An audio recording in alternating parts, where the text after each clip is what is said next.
Now, I'm not pressing this idea that the resurrection all by itself without anything else is the main message. No, the resurrection, as I've been trying to say, paired with the cross, is this powerful message. But when you read the rest of the book of Acts, if you just go into the book of Acts, and at our church we're going through the book of Acts right now, it's astounding how the resurrection dominates the preaching of Peter and Paul. Those early preachers they just couldn't stop talking about the resurrection. And one of the more interesting historical questions is how it was that Christianity within 2 or 3 centuries was able to completely supplant that incredible classical culture of the Greco-Roman world. I mean, the Greco-Roman classical culture was astounding. Why do we still study the Greek philosophers? It's because they're brilliant. They are brilliant.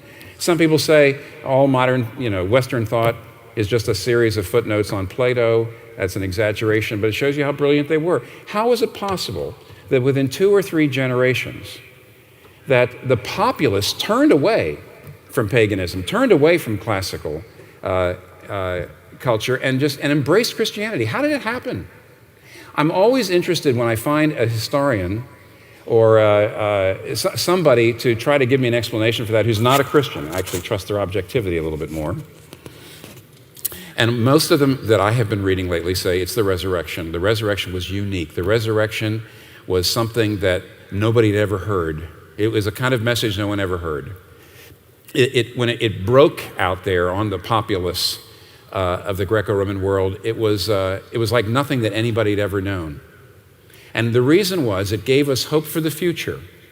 And it gave us this kind of hope. The resurrection gives you a hope for the future, that the future is there, that it's personal, that it's certain, and that it's unimaginably wonderful. And by the way, it can do that today. Here, this is what I mean by it.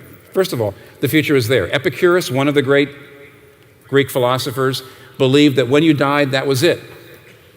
You were gone. And therefore, he said, don't be afraid of death, because there's no sensation. There's nothing to be afraid of. You die, it's like you don't know anything, okay? And of course, most of the, common people believed in an afterlife, but it was sort of a shadowy underworld, and nobody was really sure it was all that great a place. Many of the Jews weren't sure about the afterlife, as you know. The Sadducees didn't really, they certainly didn't believe in the resurrection and perhaps didn't believe in any afterlife at all.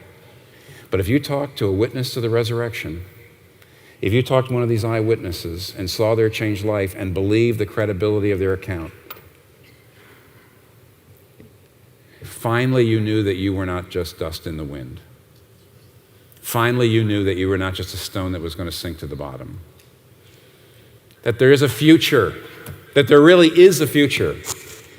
People here today are every bit as sure that there's no future. The resurrection says, yes, there is.